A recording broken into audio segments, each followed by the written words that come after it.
Hari ini kita akan membahas mengenai Hanuman, sosok yang sering dianggap sekedar ajudan ramah, padahal power levelnya benar-benar gak masuk akal. Dan setelah video ini, kalian bakal sadar satu hal, bukan Rama yang butuh Hanuman, tapi dunia yang belum siap sama kekuatan Hanuman. Kita mulai dari ngebahas asal-usul Hanuman. Cerita ini bermula bukan dari hutan, melainkan dari istana Ayodhya. Di istana ini ada raja bernama Dasarata yang tidak memiliki keturunan. Tanpa pewaris, keseimbangan kerajaan bisa terganggu. Atas saran resi, Raja Dasarata melakukan putra kamesti yajna, sebuah ritual api suci untuk memohon keturunan dari para dewa. Api dinyalakan, mantra dilantunkan, dan muncullah makhluk ilahi membawa payasam, makanan suci dari para dewa. Payasam ini bukan makanan biasa. Dalam kosmologi Hindu, makanan suci adalah media kehidupan. Kemudian, Raja Dasarata membagi payasam itu kepada ketiga permaisurinya, yaitu Kausalya, Kaikeyi, dan Sumitra. Dari makanan inilah kelak lahir Lama, Bharata, Laksmana, dan Satrugna. Namun, cerita nggak berhenti di istana. Sebagian payasam itu tersisa dan tidak dimakan oleh permaisuri. Melalui kehendak kosmik, sepotong payasam itu terbawa angin, dan angin itu bukan angin biasa. Itu adalah Dewa Bayu, penguasa prana dan nafas kehidupan.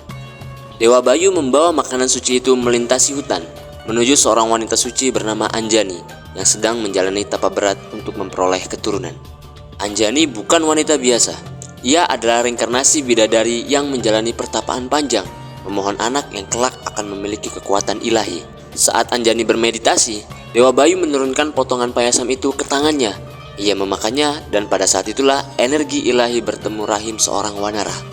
Ini ngebuat kelahiran Hanuman jadi tidak biasa, karena energi kosmis dari Dewa Bayu dan reinkarnasi bidadari membuat Hanuman memiliki kekuatan yang luar biasa sejak kecil.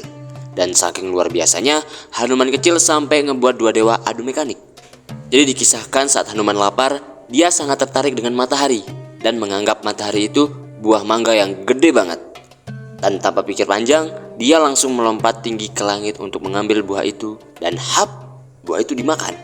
Seketika kegelapan melanda bumi. Para dewa panik, dan yang paling geram adalah Dewa Indra, raja para dewa dan penguasa petir. Dewa Indra ngerasa keseimbangan alam terganggu, dan tanpa banyak bicara, dia melemparkan Vajra, petir sakti, ke arah Hanuman. Petir itu menghantam rahang Hanuman, membuat Hanuman memuntahkan matahari, juga ngebuat dia jatuh ke bumi dan pingsan. For your information, nama Hanuman sendiri itu berarti rahang yang cacat, dan julukan Hanuman itu didapat dari kejadian ini. Melihat anaknya terluka, Dewa Bayu murka besar. Dewa Bayu menarik seluruh angin dari dunia. Akibatnya, manusia tidak bisa bernafas, dewa-dewa kehilangan kekuatan, dan alam semesta hampir kacau. Disinilah mulai terjadi konflik besar antar dewa. Dewa Indra dan Dewa Bayu saling berhadapan dan menunjukkan kekuatannya. Melihat keadaan makin parah, Dewa Brahma, Wisnu, dan Siwa turun tangan. Mereka meminta Dewa Bayu menghentikan amarahnya demi keseimbangan alam. Dan karena ketiga dewa tersebut lebih senior, mau gak mau Dewa Indra dan Dewa Bayu menghentikan perkelahiannya. Dan sebagai bentuk penebusan, para dewa memberikan anugerah luar biasa kepada Hanuman. Di antaranya keabadian dari Dewa Kematian Yamraj, kebal senjata dari Dewa Indra, kecepatan angin dari Dewa Bayu, kebal api dari Dewa Agni, perlindungan terhadap air dari Dewa Varuna, dan pengetahuan kitab suci dari Dewa Surya. Dan Hanuman pun bangkit, bukan lagi sekedar anak kera yang kuat, tapi calon pahlawan besar.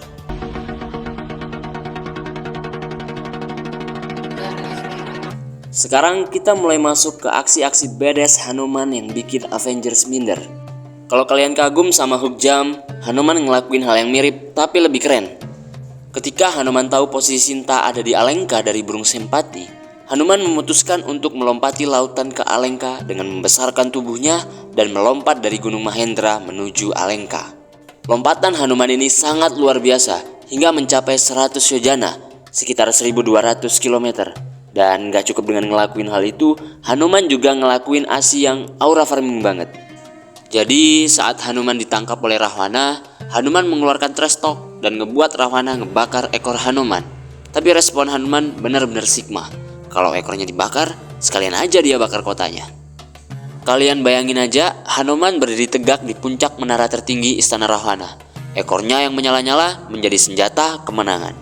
Di mata para penghuni Alengka, ia bukan lagi seekor kera, melainkan sosok sakti yang memancarkan aura dominasi yang menekan. Setiap lompatannya dari atap ke atap dilakukan dengan gerakan yang sangat estetik, seolah-olah ia sedang menari di atas api. Saat api mulai melalap singgasana Rahwana, Hanuman hanya berdiri dari kejauhan, memandang kehancuran itu dengan tatapan tajam dan senyum tipis yang meremehkan seluruh kekuatan militer Alengka. Ia membiarkan dirinya terlihat oleh ribuan pasang mata, menunjukkan bahwa meski dikeroyok dan ekornya dibakar, ia tetaplah pemenang yang tak tersentuh. Dan sebelum menghilang kembali ke angkasa, ia memberikan satu raungan terakhir yang menggetarkan seluruh fondasi kota Alengka, meninggalkan trauma psikologis bagi seluruh pasukan Rahwana, dan menyadarkan mereka bahwa satu kera saja udah cukup untuk menentukan harga diri kerajaan mereka. Gimana? Aura farming banget kan? Terus ada satu adegan lagi yang dimana adik Sri Rama yaitu Laksmana sekarat karena terkena senjata sakti. Dan satu-satunya harapan mereka adalah tanaman Sanjivani, tumbuhan langka yang hanya tumbuh di gunung Dronagiri. Masalahnya tanaman ini harus dibawa sebelum matahari terbit, tapi lokasinya jauh banget. Akhirnya Sri Rama mengutus Hanuman, karena hanya Hanuman yang bisa membawa tanaman Sanjivani tepat waktu. Akhirnya Hanuman terbang ke Himalaya sampai di Dronagiri dan dia sadar satu hal, dia nggak tahu mana tanaman Sanjivani. Dan disinilah logika Hanuman beda kelas. Bukan bingung, bukan nanya, bukan nyerah, dia malah ngangkat seluruh gunung Dronagiri. Bongkahan-bongkahan kecil, bukan sebagian, tapi satu gunung utuh dia bawa dari India ke Alengka ke hadapan Sri Rama. Benar-benar gila emang. Dan disinilah kita sadar satu hal penting. Hanuman memang bukan karakter utama, dia bukan raja, bukan jenderal pasukan, tapi setiap kali dunia berada di titik gak mungkin, nama yang dipanggil selalu sama, yaitu Hanuman.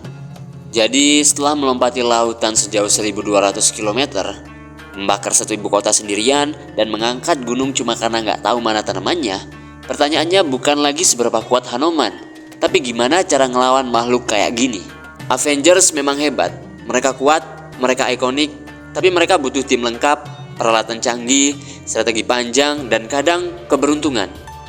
Hanuman cuma datang sendirian, pulang sendirian sambil ninggalin trauma. Kalau Hulk marah buat dapetin kekuatan, Hanuman tenang tapi tetap tak terhentikan. Kalau Thor pamer petir buat nunjukin powernya, Hanuman bahkan gak butuh langit buat nunjukin kuasanya. Dan yang bikin paling minder, Hanuman gak pernah merasa dirinya pahlawan. Dia cuma utusan, pelayan dharma, dan pelindung kebenaran. Kalau kamu setuju Hanuman itu cosmic level tanpa ego, tulis di kolom komentar. Dan jangan lupa like, subscribe, dan sampai jumpa di kisah berikutnya.